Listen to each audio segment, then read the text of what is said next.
და ეს გადაღლა არ შეგვეტყოს.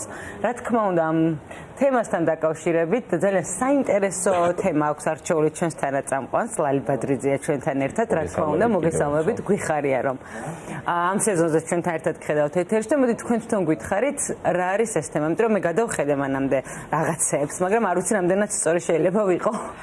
მოგესალმებით, მივესალმები მაყურებელს, ძალიან მიხარია თქვენთან შეხვედრა და მართლა ძალიან მომენატრეთ. მივხვდი, რომ ეს ტელევიზია გახდა ჩემი ცხოვრების ნაწილი და მთელი ზაფხული მოკლედ მოვიარე საქართველოს, რასაც ხვია და ყველგან ხვდებოდნენ ადამიანები, რომლებიც გვიყურებენ. და ჩვენი წვლილი შეგვაქვს ადამიანების გაბედნიერებაში თუ უფრო წინსვლაში. ძალიან კარგი რეგიონებში შემით უმეტეს ყველგან გვიყურებენ, წარმოიდგინე. დღეს ერთ-ერთი მთავარი მომენტი ჩვენი საუბრის მე მინდა რომ იყოს თუშეთი. იმიტომ რომ ვიყავი თუშეთში და ისეთი ემოცია მქონდა და ეხლა შენ რო თქვი რომ რეგიონები გვიყურებენ, სადღაც მთის წვერზე მანქანა რო არ მიდის, ფეხით რო უნდა მიხვიდე, იქ რო ცხოვრობენ ადამიანები, აღმოჩნდა რომ ისინიც გვიყურებენ. და ეს იყო ჩემთვის ძალიან სასიამოვნო სურპრიზი. ნამდვილად. და მადლობა ამ ადამიანებს, თუ ახლავს გვიყურებენ. და დღევანდელი თემა არის ეკოფსიქოლოგია. ეკოფსიქოლოგია, რა არის ეკოფსიქოლოგია, ხო? ადამიანისა და ბუნების კავშირი. უბრალოდ ბუნებისა და ფსიქოლოგიის კავშირი. რომ რამდენად ახდენს გავლენას ბუნება ადამიანებზე და ძალიან კარგად იცით რომ ახდენს. აი ჩვენი ყოველდღიურობა. შეიძლება არც დაუკვირდეთ ესე, მაგრამ რო დავფიქრდეთ, ნამდვილად ახდენს. ნახე, არ დაუკვირდეთ კი არა. აი ხანდახან ხო არის რომ აი გრძნობ რაღაცა ცუდად ხარ, ტელეფონში ხარ, ტელევიზორში ხარ, გადიხარ იქ და უცებ ხვდები რომ რაღაცა გაკლია. ამაზე რომ დაფიქრდნენ მეცნიერები, ერთ-ერთი ჰოვარდ რაილი იყო, რომელმაც აღმოაჩინა რომ ადამიანებმა ბუნებასთან კონტაქტთან ერთად რაღაცა დაკარგეს და უფრო დეპრესიულები გახდნენ, უფრო სენსიტიურები გახდნენ, უფრო ხშირად გრძნობდნენ თავს ცუდად და დაიწყო ამისი კვლევა. დაიწყო და განვითარდა თანდათან და შეიქმნა ეკოფსიქოლოგია. იაპონელები უფრო წინ წავიდნენ და საერთოდ შექმნეს ფსიქოთერაპიაში ასეთი ერთ-ერთი კურნალობაში შედის ტყის აბაზანები. როცა ადამიანს დავალებას ვაძლევთ, რომ გავიდეს ბუნებაში, ოღონდ ბუნებაში გასვლა ისე კი არა, რომ აი გავედი. გახვიდე ბუნებაში და ბუნებაში იყო. იგრძნო თითოეული ხე, თითოეული ბუჩქი, მოусმინო ქარის ქროლვას, კონცენტრირდე იმაზე, რაც იქ ხდება. თუმცა ხანდახან ამას ვერ ვახერხებთ, მაგრამ სახლიდან გარეთ რო გახვიდე და ცასაც რო შეხედო და ღრუბლებსთანაც რო იგრძნო ეს კავშირი და ცასთან, ეგეც ძალიან მნიშვნელოვანია. და წეხამ თქვი რომ თუშეთში ვიყავი მეთქი ამ ზაფხულს და ადრეც ვარ დამყოფი, მაგრამ ეს იყო წარმოუდგენელი შთაბეჭდილება და ძალიან დიდი შთაბეჭდილებებით დავბრუნდი. ეხლა რატო? მოგეხსენება ხა თუშეთი არის, არ ვიცი რა. ნამყოფი ხარ? აი სამწუხაროდ არა. მე სამწუხაროდ არ ნამყოფი. მე თქვენ მოგცემთ ერთი არაჩვეულებრივი ბიჭის კოორდინატებს, რომელთან ერთადაც მე ვიყავ, ეს იყო მათე სუპატაშვილი, რომელიც არ ვიცი, თუშეთი ჩაგვასუნთქა. ნახე, თუშეთს სხვანაირი დანახვა უნდა. ის რომ ჩვეულებრივ ხედავ ხო, მაგრამ აი რო შეიგრძნო, ის რომ მიდიხარ უცბად და არ ელოდები ისეც არაფერს და გეუბნება რომ აი ხა მოდით ამ ადგილას და უცებ გადაიხედავ და აი გაშეშდები რა. შენში შემოდის ეს, მთლიანად შემოდის ეს ბუნება შენში და ყველაზე მაგარი რა იყო, იცი, თუშეთში ხო ძალიან ვიწრო გზებია, აი უფსკრულს მიუყვები. და სულ ყველას ეშინია რომ ისეთი გზა საშიში აქეთ კლდეა, ვერაფერს ვერ იზამ, აქეთ მხარეს უფსკრულია. რომ არა შენი მეგზური, ვისაც მიყავ ხარ და რომ არა მისი ნდობა, იცი რა ხდება, გული გაჩერებული. როცა უკვე ენდობი და ეს ნდობა რო შემოდის, სხვანაირად შეიგრძნობ მე რა ყველაფერს. აბსოლუტურად სხვანაირად შეიგრძნობ ჯერ ნდობას. და მე რა მომენტი, იცი, ვიწრო გზა ხოა, ხო? ორი მანქანა ერთმანეთს რო ხვდება, გზა რო არ დაუთმონ ერთმანეთს, რომელიღაც სიცოცხლე დამთავრდება. ოღონდ რა ხდება, იცი? არავინ ამას არ ეუბნება. დაინახე შორიდან მანქანა მოდის. ორგანულად ბუნებრივად ხდება ასეთი რამე. ჩერდებიან, ერთმანეთს უთმობენ, ერთმანეთს ეფერებიან. ზრუნავენ ერთმანეთზე. ზუსტად, აი იცი, მივხვდი რომ ეს მენატრებოდა რა. აი ესეთი დოზით. კი ხდება სადღაც, მაგრამ აქ იცი როგორ გრძნობ, რომ ეს ადამიანები ერთმანეთზე ზრუნვით რას აკეთებენ? თავის თავზე ზრუნავენ. და ერთი პატარა ზღაპარი გამახსენდა ამასთან დაკავშირებით, ბუნებასთან დაკავშირებით, მაგის გარეშე ხო არ შეიძლება. მოკლედ ერთ-ერთი ადამიანი ზის დინარის პირას და ხედავს რომ კიბო ჩავარდა წყალში, კიბო რჩხალა და იხჩობა. და ამოიყვანა ეს კიბორჩხალ და უკბინა იმან. რო უკბინა მას შეეშინდა და ისევ ჩააგდო წყალში. მაგრამ ხედავს რომ იძირება. ადგა და ისევ ამოიყვანა და კიბორჩხალამ ისევ უკბინა და ისევ ცდილობს რომ ამოიყვანოს და გამლელმა შეამჩნია და ეუბნება რომ რას აკეთებო? ხო ხედავო რომ რამდენი ამოიყვანო, იმდენი გიკბინაო. მისი ბუნებაო ესეთიაო. უპასუხა ამ ადამიანმა, ვისაც კიბორჩხალა ამოყავდა, რომ კიბორჩხალას როცა ეშინია, ან როცა თავს ესხმის, ყველა ვარიანტში იკბინება. ხო და ჩვენი ბუნება კიდე ისეთიაო, რომ უნდა გვიყვარდეს და ვეცადოთ, რომ გადავარჩინოთ. მიუხედავად იმისა, რომ იკბინებაო. ფოთლის დახმარებით აიღო კიბო და გადაარჩინა. ხო და მე მგონი ხანდახან გვავიწყდება, რომ ჩვენი ბუნება ცოტა სხვა არის. არა ის, რომ კიბოს კბენით უპასუხოთ რა. სხვა რაღაცა და აი ეს თუშეთში ისე იგრძნობოდა. ისეთი სხვანაირი ყველა უნდა გაითავისოს სხვათა შორის აუცილებლად ვინც რაც მეც გავიგებ და ბუნება რა არის მასწავლებელია ხო ნებისმიერ რამეს რო დააკვირდები და განსაკუთრებით თუშეთში აი ნახე ქართველები ვიყავით მანქანებით ყველა ბოლომდე სადამდე შეიძლება დავდიოდით მანქანებით მთელი თუშეთი სავსეა უცხოელებით ხო რომლებიც დადიან გერმანელები იაპონელები და ფრანგები ბევრი არიან ძალიან ბევრი და რამ გამოუცე იცი ერთი ოჯახი შეხვდა გერმანელი ცოლ-ქმარი იყო 3 ბავშვით 9 წლის 7 წლის და ალბათ 5 წლის ველოსიპედებით ველოსიპედით ეხა მეც ვიტყვი რომ ჩემ შვილის ქუჩაში თამამად ვერ გაუშვებ მეშინე და იქ სადაც ერთი პატარა გადაცნომაც კი სიცოცხლის ფასად შეიძლება დაჯდეს ესე იგი ეს ადამიანები ბედავენ ეს გააკეთონ და თან ისეთი ყურადღებით არიან რომ არც ერთ არაფერი არ დაშავებია თან ცხოვრობენ კაროებში და ამ დროს შენ ჩავუქროლებ და იცი რა არის აი სინდისის ქეჯნა გაქვს რა აი საკუთარ თავთანაც რომ ვერ ვარ საკუთარ თავთან ხვდები. ხო და თუშეთში ხა თქვენ ახსენეთ რომ ეს ვიწრო გზებია სხვა შორის ერთ-ერთი მიზეზი რატომაც გადავავადე ყოველ ჯერზე თუშეთში მოგზაურობა არის ეს ვიწრო გზები რომელსაც მათესთან ერთად წადი აუცილებლად მე გამოგარკვევთ აუცილებლად მე მსგავსი ნომერს მსგავსი სიყვარული ბუნების, მსგავსი ზრუნვა, ისეთი სიმშვიდე და დაცულობის შეგრძნებაა, რომ მივხვდი, რომ ესეც გვაკლია. იუმორი, სიმსუბუქე და ხვდები, რომ ეს ადამიანი აბსოლუტურად გარანტია სიმშვიდის და დაცულობის. ო, ეგ მაგას მნიშვნელობა აქვს, ნახე, აი მთლიანად ეშვები. მე პირადად მთლიანად მოვეშვი, აღარც საქმეზე ვფიქრობდი, აღარც იმაზე ვფიქრობდით, რომ ვაიმე არ გადავარდე. ნამდვილად დაისვენა. ნამდვილად დავისვენე. ეს ხო იყო, ხო? აი ის რომ მიწაზე დგახარ, თან სასთან გაქურთიერთობა და თან ის წრეც, ვისთან ერთადაც ვიყავი, საიმედო ადამიანების წრე იყო და რამხელა მნიშვნელობა, ისეც გიღებენ როგორიც ხარ, არ თამაშობ. გინდა უცებ დაიღლები და ამბობ რომ რა მეტი აღარ შემილია, ყველა გითვალისწინებს რა. ყველა შენთან ერთად ჩერდება. ნუ აი ყოველდღიურ ცხოვრებაშიც რო გადმოვიტანოთ ეს ჩვევები, ალბათ ზუსტად ესეთი ბუნებასთან კონტაქტი დაგვეხმარება იმაში, რომ გამოვიმუშაოთ ბოლომდე ან გამოვავლინოთ და ყოველდღიურ ცხოვრებაში და ბუნებასაც გაფრთხილება სჭირდება და ეს რაღაცნაირად ეს ვიწრო გზები არის მისი თავდაცვის მექანიზმი ადამიანებისგან. მე ესეც დავინახე იმდენად რამდენადაც ერთი მხრივ ხო არ არის კარგი რომ მარტივად მისასვლელი არ არის იქ, მაგრამ მეორე მხრივ კარგია, იმიტომ რომ სადაც მარტივად მივიდა ადამიანი, ჩვენ ხედავთ ახლა ბახმაროზე ვნახე გუშინ სიუჟეტი. აღარ მელაპარაკო ბახმაროზე, ისე არ შენარჩუნებულია ეს თვითმყოფადი ბუნება, ეს კესალოებია შენარჩუნებული. კესალო არის ციხე კოშკი, სადაც ადამიანები თავს იცავდნენ და იდეა გამიშდა რომ საერთოდ ამაზე უნდა გავაკეთო მეთქი აი რაღაცა პროგრამა ჩვენი კესალოები რომ მოვძებნოთ. ნახე, ბუნებაში რა ხდება, იცი? მარტო ბუნებას კი, შენ თავს პოულობ. შენი თავის მოსმენას სწავლობ. მე ხეს რო ჩავეხუტები, იქ ვარ რა, უსმენ. ამ ხეს მესმის, ფაქტიურად ნახე რა არის ფესვები ხო აქ მიწაში. ჩვენც ხო ფესვები გვაქვს უყველას და ხეს რო ეხუტები და თან მაღლა იყურები, ანუ წინ იყურები, მომავლისკენაც იყურები, მაგრამ აქ ხარ ეს ხე არსად არ მიდის. აქ დგას მყარად. და აი ეს ბუნების პრინციპები, ცხოვრებისმიერი. კი, რომ აქ ახლა უნდა ვიდგეთ მყარად. მყარად უნდა ვიდგეთ, მაგრამ ჩვენი ფესვებიც არ უნდა დაგვავიწყდეს და არც ის საით მივდივართ. ეს ბუნება ხო ყოველთვის არსებობდა, ხო ძალიან კარგად იცით ენერგიის მუდმივობის კანონი, ხო? არაფერი ბუნებაში არ იკარგება.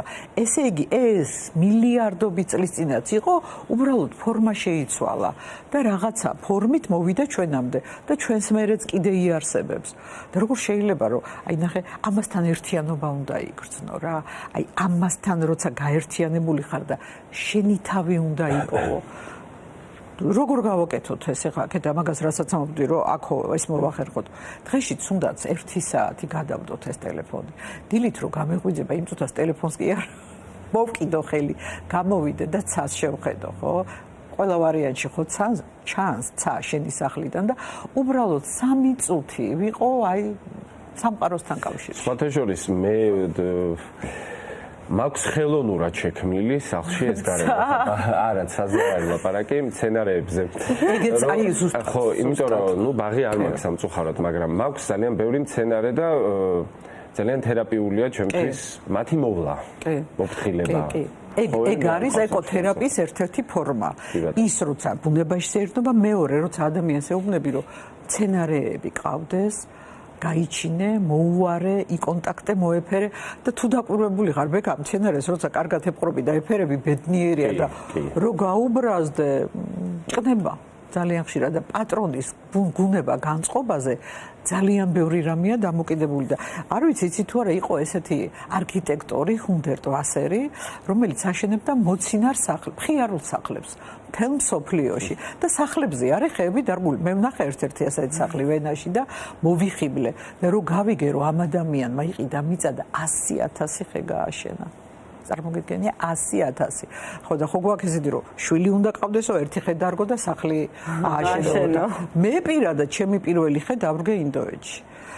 იქ ქონიათ კულტურა რომ პატივსაცემ სტუმარს ხეს არ გვევინებენ და რა იქნება ჩვენც რო გქონდეს. გადასარევ ტრადიციას ხოთა შორის მე შორის ერთხელ ხე ძილ თბილისის მერდე ნამანიას კონდა ხო ასე გადაღებაზე ვიყავი და იქით აეროპორტის ტრასი ანუ შენი ხე გაქვს გაიხარა არ ვიცი და მიდი ნახე მე იცი რა ის ხშირად გავდივარ ხოლმე ჩასვლას და აქ ქალაქში რამდენად მნიშვნელოვანია რომ არსებობდეს ესეთ რეკრეაციული ზონები ძალიან მნიშვნელოვანია იაპონელებს 60 დღე აქვთ ამისთვის გამოყოფილი სპეციალურად მოგეხსენება ჩვენსავით რა ხეთყით მდიდარი ქვეყანაა თუ რა გამოყოფილი აქვს სპეციალურად რომ წახვიდე და ისიამოვნო ბუნებაში 15 წუთიც რო გავიდეთ დღეში ნებისმიერ სახლთან ახლო ხო აი ახლა ჩვენ თბილისში ეგ პრობლემური არის მაგრამ ნუ არის რაღაცა 1-2 ცალი ადგილი სადაც ახლა ამ ზაფხულის განმავლობაში სხვათა შორის მე რაღაცა დროს რო პოულობდი ხომ აი დედაენის ბაღში მაგალითად ხშირად გავსვარ რაღაცა ესეთ ადგილებში მეც არ მენიხია მაგრამ სხვა ადგილებთან შედარებით ბალახებიც არის ბალახები აი ეგ ბალახზე აგესიამონება რო გახვალ დედაენის ბაღში და ხედავ ეს ახალგაზრდები როგორ არიან იქ ბალახზე წამოწონილები აი ეს ტრადიცია რო შემოვიდა ჩვენთან ეგეც სხვათა შორის მე აუცილებლად უნდა ვთქვა რომ უცხო ქვეყნის მოქალაქეებმა შემოიტანეს რაღაცა საზოგადოებაში იმიტომ რომ თავიდან აი წინა წლებში და ეხლა ძალიან ბევრი არიან ასე კემპინგის ისინი აქვთ ხოლმე მოწყობილი და ძალიან ხო არის რომ თუ ფეხში შველა მარგაი არის ხო ცრიან ბალახზე ამას გარდა იმისა რომ რა ამამული იგრძნო პირდაპირ მნიშვნელობით ფსიქოლოგიური მნიშვნელობა განტვირთვა ხდება და ენერგიის ცირკულაციას ხელს უწყობს და ხეების ჩახუტებაზე გეუბნებოდი წეგან მე ხეებს ვეხუტები ხოლმე ყოველთვის და აი ნუ საოცარი შეგრძნება და ამას წინა ჩემი შვილი მიგზავნის სურათს ჩემი შვილი ეხუტება ხეს პატარა ხო და მაგალითი ძალიან მნიშვნელოვანია ხო ეს არ არის მარტო ხესთან ჩახუტება ეს არის ბუნებასთან ერთიანობა და საკუთარი თავის პოვნაც ბუნებაში გასვლა რასაკეთებს კორტიზოლის დრო ფაქტიურად თითქმის 50%-ით დაბლა იწევს სტრესის ჰორმონის და დანარჩენი ის ბედნიერების ჰორმონები კიდე აქტიურდება და თუ იმის საშუალება არ აქვს რომ ძალიან შორს წავიდეთ ჩვენთან სახლთან ახლო მდებარე პარკშიც ხო შეგვიძლია გავიდეთ იქაც სადაც მაგალითად ის არ არის დაგებული რა ქვია იმას პარკებში ხა იმას აგებ ხოლმე ქოთანში ერთი ყვავილი ყვავდეს კი არ გქონდეს ყვავდეს და მოვეფეროთ ვეკონტაქტოთ აი როგორც ჩვენ თქვი იმხელა რელაქსაციაა და ისეთი სიხარულია როცა ხედავ რომ შენ დარგე გაიზარდა და რაღაცა შენი წარმატებაა და კეისრის მაგალითი დიმოკლეტიანესი გახსოვთ ალბათ ყველას ძალიან ცნობილი ფაქტი, როდესაც ის გადადგა და მასთან ჩავიდნენ სენატის წევრები და სწოვეს რომ დაბრუნებულიყო და მან უთხრა იცით რაო თქვენ რო ჩემი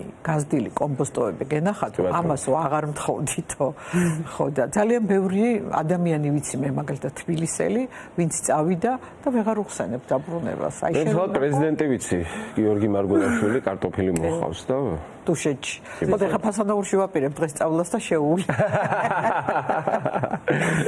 ხო და ამეკო ფსიქოლოგიაზე რო ვფიქრობდი მივხვდი რომ ჭირდება აუცილებლად რომ გავიდე მოვეფერო ხეს დავждე მდინარის პირას უყურო ცას ვარსკვლავებიანს აი ილუმინატორების და იმისი განათებების გარეშე და რაღაცნაირად აი ეს ფეიერვერკებიც აღარ იყოს და უბრალოდ ბუნების ფეიერვერკი იყოს.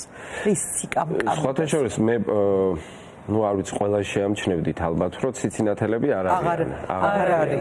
ეს დაბინძურების და ბავშვობაში როგორ მოყვარდა ხოლმე. ჟდებოდი ძალიან მიყვარდა. ძრა ბავშვობაში ყველას გვაქვს ხო ეს სოფლის მაგრამ ხა ბავშვობიდან ჩემს საერთოდ არ უნახავს ალბათ ციცინათელები. აღარ არის შეიძლება ძალიან ბავშვობაში და მაგრამ ცირა არის კიდე პრობლემა ბავშვებს სოფელი არ უნახავთ სოფელი და არა ნუ ჩემს მაგას ვერ ვიტყვი მართლა შენ შვილს შეიძლება სოფელი არ კონდეს მაგრამ სადღაც წახვიდა სოფელში ხო არის კიდე არა იმიტომ რომ ყველაზე ნათელი მოგონებები რატო იყო ბავშვობა იმიტომ რომ თავისუფალი ხარ შეხეგაბაგაკ ამ ყველაფერთან აი ბუნებასთან ადამიანი არის ბუნების ნაწილი და ბუნებასთან ერთიანობაში უნდა განვიხილოთ და ეს დავკარგეთ ხო და რაც უფრო ვეცდებით რომ ეს ერთიანობა აღვიდგინოთ დაუბრუნდეთ ბუნებას ნიშნავს რომ ჩვენ თავს დაუბრუნდეთ მე ისეთი მოთხოვნა მაქვს და ისეთი ბედნიერებაა ჩემთვის ცვრიან ბალახზე ფეხში შველი გავლა რომ სადაც ბალახს დავინახავ იმ წუთას ვიხდი ფეხსაცვალებს და ხოთა შორის ამ მიმართულებით ჩვენ საზოგადოებაში ცნობიერება ბოლო პერიოდში ბევრად უფრო ამაღლებული არის ნამდვილად შემიძლია ვთქვა იმიტომ რომ ახლა ჩემი მეგობრებისაც სოციალურ ქსელშიც ბევრი მხდება ხოლმე რა ამ ბუნებასთან კავშირის რაღაცა თემით დაინტერესება ზოგადად ვიგრძენით რომ ეს გვჭირდება ვიგრძენით რომ ეს არის აუცილებელი და ეს ძალიან მნიშვნელოვანია რომ ახლა მაყურებელი თქვენ რომ გისმენთ მაყურებელს და ჩვენს ესეთი აღდგენები და ესეთი როსაც გინდა ხო უნდება ადამიანს რომ თვითონაც გაიაროს ფეხშიშველმა თუ დაიხუტოს და ქალაქში ფეხშიშველად და ხესთან ჩახუტებულ ადამიანს ჩათვალეთ რომ მოგვისმინეს და ქალაქში რაღაცა ორ სკვერში სადაც შეიძლება რომ ეგრე დავინახოთ სხვაგან ბალახი დავიწყოს ცოტა ნაკლებად გვაქვს ამ ქალაქში მაგრამ ეც რა თუ გული გულობს ხო ის მოინდომე და სადღაც აუცილებლად იპოვე მაგას თუნდაც სახში ქოთაში გააჟენები მოყოლი ჩაიღუტები მოეფერები და თქვენ ახსენეთ ტყის აბაზანები ხო ტყის აბაზანები მაყურებელს შეუძლია მოსერჩოს ან YouTube-ზე ან დაგუგლოს უბრალოდ ან რავი ChatGPT-ს კითხოს და მოუგდებს ინფორმაციას და შეუძლია მიიღოს ტყის აბაზანები ანუ რას ნიშნავს ტყის აბაზანი კიდე რო განვარტოთ ხო როცა ტყეში მიდიხარ და ცნობიერად იქ ხარ ანუ ხარ იქ და იმ მომენტში სკროლვით არა ნახე ტყე არა ტელევიზორში ჩავთე ტყე არა იქ ხარ და უსმენ ფოთლების შრიალს აკვირდები ფოთოლი როგორ ჩამოვარდა აი ხა შემოდგომა ხო იწყება და რაც როგორ იღებება ეს ფოთლები რამდენი ფერია აი ამ ფოთლებს რო აიღებ მე ჩემ შვილიშვილთან ერთად მანდალა გავაკეთე ერთხელ აი ბუნებაში და ისეთი ბედნიერი იყო ბავშვი იმითი რაც გვაქვს ფოთლები გირჩები ტოტები პატარა ყვავილი ეს არის ჩვენი ქვეყნის უპირატესობა თან იმიტომ რომ მე მიცხოვრია ესეთ ქვეყნებში სადაც წელიწადი არც ერთი დრო არ არის გარდა ზაფხულისა. შესაბამისად არც ფოთოლცვენა ათარიციან რა არის და ხო და ეს შესაბამისად ძალიან დასაფასებელია და ჩვენ ამას უნდა გაუფრთხილდეთ. და ზუსტად ეგ ბექარო აი ბუნების ციკლებზე დაკვირვებაც იმის საშუალებას გვაძლევს რომ ვიცოდეთ რომ მუდმივი არაფერი არ არის. ზამთარს აუცილებლად მოყვება გაზაფხული. ის რომ დღეს რაღაცა გამიჭირდა და თავისუფალი არა ვარ ან შეზღუდული მაქვს და ვერ ვარ ბედნიერი, არ გაივლის. ყველაფერი სოლომონ ბრძენს ქონდა ბეჭედი მოგეხსენება ხო რომელსაც ეწერა რომ ყველაფერი წარმავალია ეს გაივლის, ხო? და ერთხელ ხო იცი, ნუ რამდენი გაბრაზდება დახედავს ამ ბეჭედს, რამდენი გაბრაზდება დახედავს ეს გაივლის. ერთხელ ძალიან გაბრაზდა რა. დახედა ეს გაივლის, არ გაიარა, კიდე დახედა. გაივლის არა დაახეთქა ეს ბეჭედი და თვალი ამოუვარდა ამ ბეჭედს და აიღო და თვალზე აწერია. ესეც გაივლის.